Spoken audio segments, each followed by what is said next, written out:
What's good, y'all? Welcome back to the channel. Like, share, subscribe, comment, IG, TikTok on the video. We're just gonna hop right into it. So today we will be doing a basketball video, talking about two topics: WNBA one and NBA one. So fuck, let's get into it. So WNBA, I've been meaning to do this for a while. I mean, after many games, but they got a couple games left, and the Lynx are my championship favorite now.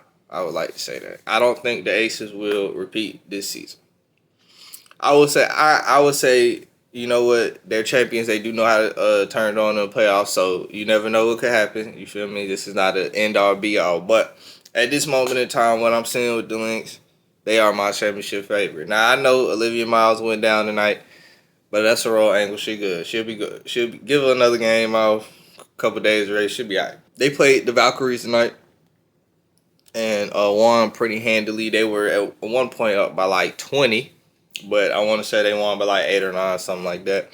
But they basically kept them at an arm's length for a great portion of the game. So past the arm's length, when they got to 20 and shit. But yeah, notes from this game, I would say the Valkyries defense is real.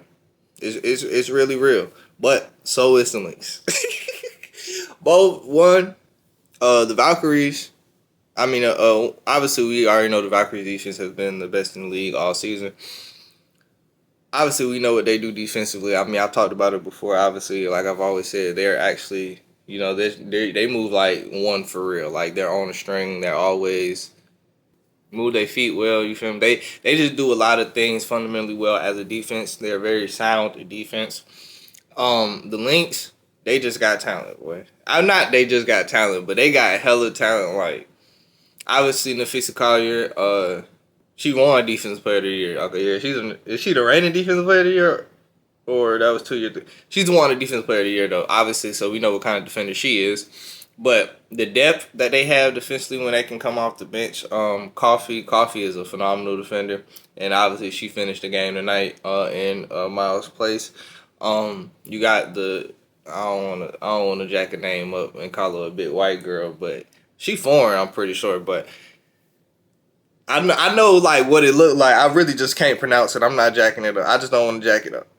I just don't want to jack it up. So 14. And then you got Caldwell as well. And then obviously, the starters with McBride. Obviously Courtney Williams a little small, but the rest of them, they just have a lot of defensive talent. So when they lock in on defense, it get real outside, and that happened for the Valkyries tonight. The Valkyries could not. I will say, I've talked about like their spacing principles and how they run a lot of 5 out tonight. I will say I like what they did, and this is something I wish to. I need. I don't know the Valkyries coach name off the top of my head. The Asian lady, but I need her to call Joe Mazzulla up. I need her to call Joe. Because when them threes won't falling, them niggas start going to the rim. Why the fuck can't the Celtics do that? Okay, anyway. So, obviously, I've talked about their spacing principles. And what they... Obviously, like I said, they run a lot of 5 out because they have, like, even their centers on their team can shoot. And they shoot a lot of threes. They put up the percentage tonight, 45%. It was 46 last season, but 45% of their shot attempts are threes. So, obviously, that tells you about their three-point volume and things of that sort.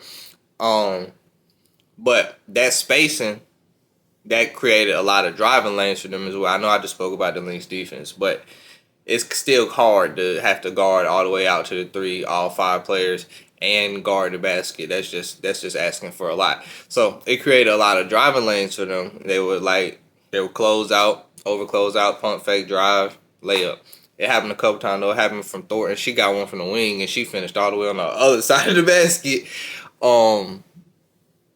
Yeah, it just that spacing helped create a lot of driving lanes, and I like that they changed their mentality a little bit when they seen those shots weren't falling, and it did, help them make it a closer game. But it was just too little, too late at some point. You do have to hit a couple jump shots, and they just couldn't hit tonight. But I did already kind of speak about this, but the Lynx, they second unit defense it's wild. To have basically what I would say 7 good defenders on your team, they built like the Thunder for real. Cause I ain't Courtney Williams. She gonna try. She gonna slide her feet. She just small. She just light in the ass, and that's okay. She do what she do. That's not her game. So obviously, yeah. So like, that just helps a lot. In the Lynx, even though it was like the battle of the defenses at a certain point, the Lynx offense just her talent just proved it to be too much. Olivia Miles, what I think, unless she took another shot, I know she had like 18 and went 7 for 9. Oh, she took another shot, so she had 20 and went 8 for 10. So the girl shot 80% from the field.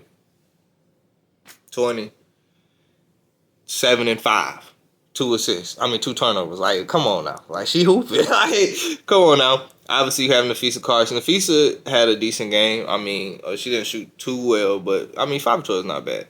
So she had 18, 5 for 12, and then you got Kayla McBride with 20. And then you feel me, Courtney Williams didn't even have a crazy game. She only had 9 points. Courtney Williams is, can explode, have you a 20 piece. So they just got a lot of offensive talent.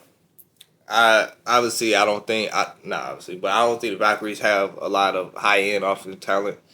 It's kind of why they play a certain way, but they're still a great team. But I don't think they'll be able to hang with somebody like the Lynx when it comes playoff time either. So yeah, the Lynx are my championship favorite. So getting into the NBA topic, Peyton Watson got traded to the Cleveland Cavaliers, which is, I mean, we knew Peyton Watson was going to get traded at a certain point. It was a couple teams out there that they said had interest just because of the contract issues.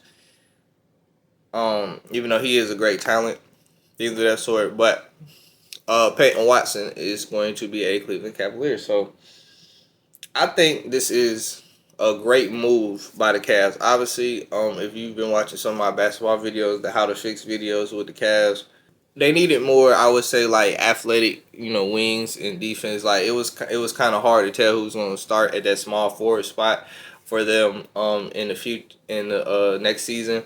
Because a lot of times they were playing Donovan Mitchell, Harden, and Strus. And like I was saying this whole time, they needed more size and athleticism because it's kind of hard for your 3 man to be Max Strus, who is like 6'5".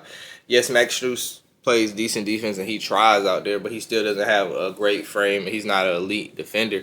And it's just hard for him because y'all just going to lose the size advantage. You already got Donovan Mitchell and James Harden playing behind him, and he's not really that great of a defender himself. So that don't really help. And then you got size behind them, and you got a former defensive player of the year, but you got to have somebody at the point of attack. And Peyton Watson gives them a great option at the point of attack.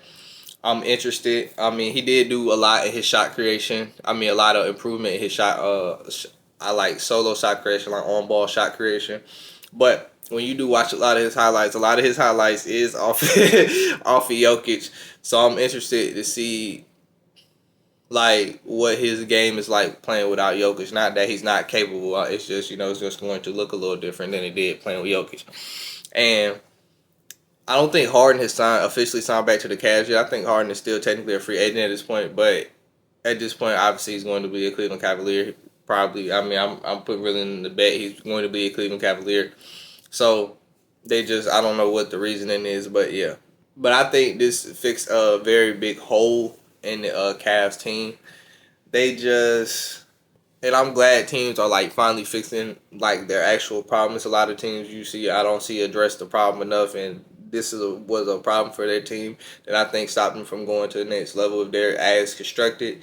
And I think this is a big, big, big trade.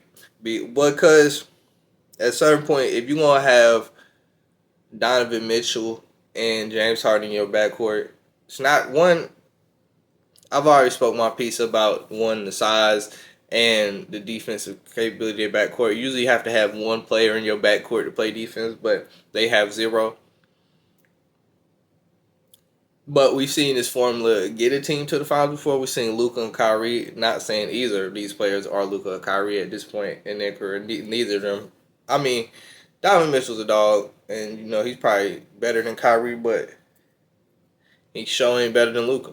So the duo is kind of the offensive talent is a little different, but we've seen backcourts not play defense advance far in the playoffs, and obviously that's the goal. Obviously, the goal is to win the championship, but I don't think they can win the championship as constructed, honestly.